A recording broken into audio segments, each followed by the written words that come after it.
নাম কি তোমার? শামসুন নাহার। বয়স বলো। চলে 16। পড়াশোনা? আছে জানা। কোন ক্লাস? 9 পাস। রান্না বান্না, কাপড় কাচা, পারো তো ঘর মোছা, বেলতে জানো লুটি? জি, সবই মোটামুটি। খুলো তো ঘোমটা, দেখি তো চুলটা, লম্বা নাকি খাটো, একটু তো হাঁটো, দেখি তো পাগুলো, ফর্সা নাকি কালো, কালো কিংবা ফর্সা তাতে নাই সমস্যা, হাদিয়া ঠিকঠাক পেলে বিয়েতে রাজি হবে ছেলে।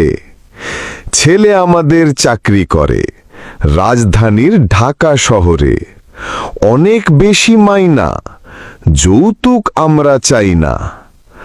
তবে পারলে একটা গাড়ি, আসবে জামাই শ্বশুর বাড়ি, পায়ে হেঁটে কেমনে আসে, যাবে বংশের মান ভেসে। তাই একখান গাড়ি চাওয়া, তেমন নাই চাওয়া পাওয়া। খাট, পালং, সুকেজ, আয়না, এগুলো তো বলতে হয় না। এসব ছাড়া ঘর কি সাজবে?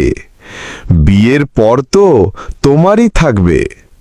পারলে একটা রঙিন টিভি, বাসায় বসে দেখলে মুভি, যৌতুক নয় হাদিয়া সবই। চুপ করেন মশাই, আর কিছু শুনতে না চাই। বলছি শোনেন মন দিয়ে, করছি না আমি এই বিয়ে। আমার পিতা গরিব চাষা, নাই অত টাকা পয়সা। পড়েননি এমন দায়ে কন্যা সন্তান জন্ম দিয়ে। হাদিয়া নামে চেয়ে যৌতুক, ভালোই তো করলেন কৌতুক। যৌতুক নামের কৌতুক যারা বলে, একগাল থুতু মারি তাদের কপালে। কৌতুক করা যাদের এত সাধ, থুতু ছাড়া ঘুচবে না সেই অপরাধ।